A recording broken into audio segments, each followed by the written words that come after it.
প্রশ্ন করেছেন, আপনি একজন আলেম, আপনি কেন ওয়াজ মাহফিলে ওয়াজ নসিহতের ভেতরে রাজনীতির কথা বলেন? বিষয়টা হচ্ছে, আল্লাহ যদি রাজনীতির কথা না বলতেন, রাসূল করিম সাল্লাল্লাহু আলাইহি সাল্লাম যদি রাজনীতি না করতেন, সাহাবায়ে কেরাম যদি রাজনীতি না করতেন, আমি সাঈদী রাজনীতির কথা বলতাম না।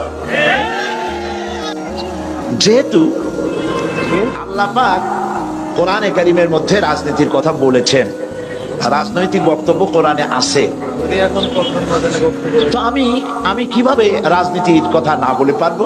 যদি আমি এগুলি না বলি, তাহলে রাসূল করিম সাল্লাল্লাহু আলাইহি ওয়াসাল্লাম বলেছেন, আস-সাকিতু আনিল হাক্কি ফাহুয়া শায়তানুল আখরাস। যে ব্যক্তি হক কথা বলে না, জেনে হক জানে অথচ সে বলে না, সে বোবা শয়তান। কাজেই যারা কোরআন হাদিস জানার পরেও কোরআন হাদিসের অর্থনীতি, রাজনীতি সম্পর্কে জনগণকে অবহিত করে না, রাসূল যে কথা বলেছেন সে তো বোবা শয়তান হয়ে যাবে।